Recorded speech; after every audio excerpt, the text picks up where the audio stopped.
Hi everyone, it is Fitz with your daily delivery. Hope you're doing well. Have no idea why I said it that way, but I'm in a good mood. Lots going on at GoPowercat. We're working on a new pregame show that'll drop next week, and then there's this little ditty that dropped the other day. Dr. Frank Trace, the leader of the K-State marching bands, the man who arrived in 1993 and changed everything we thought a band should be at Kansas State. Well, this is his last go around. This will be his retirement. And it's going to be really sad to see him go. But as we've learned from football, you got to pass the torch eventually. First, let me remind you to subscribe to this YouTube channel. It really helps us out. We need to get that going again. And of course, GoPowercat.com has a great special right now. Go check it out. Head on over there. Click that green joy button and see what it is. I think you're going to like it. And also, we're sponsored by Coldest.com. Life of Fitz. The code gets you 10% off. Dr. Frank Trace came in 93.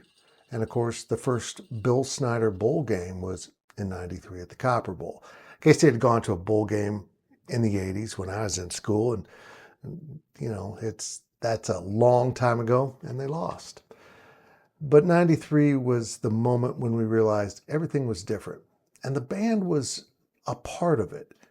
It might be hard for other fan bases to grasp what the K-State Marching Band has grown to mean. What he's done with the band is just amazing. You know, there's a lot of things that go into a marching band. And Frank Trace just coaches them with precision. He is the Bill Snyder of bands in many ways.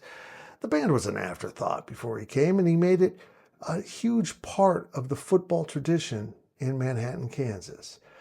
All of the greats eventually age out. Bill Snyder retired. Dr. John Weefald, retired and passed away.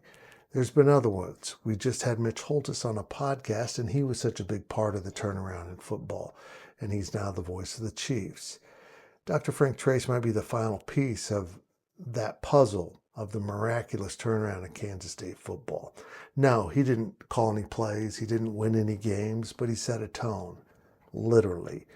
And the expectations of the band were exactly the same as Kansas State football. Bill Snyder respected that about Frank Trace, and Chris Kleiman does too. If you recall last year at the Rate Bowl, after the K-State victory, he gave a mad shout out to the marching band. Why? Because the band has a culture of being relentlessly, awesome. They just show up and get it done. For example, when teams win away from home and they come back at 2 a.m, you know what they're greeted by? The band. He is always there, and that expectation will carry through to whomever takes over for him. The band is just an amazing part of the K-State football culture. And Dr. Trace, thank you. Thank you for everything you've done. You have risen the expectations for another element of the Kansas State football experience that most people wouldn't even think about.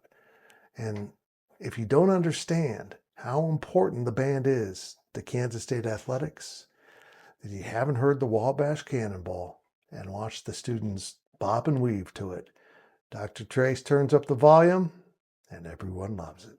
Congratulations, Doc. You got a band hall named after you, and you should probably have some streets named after you. Only one, though. That'd get confusing. I don't know, man. You're awesome.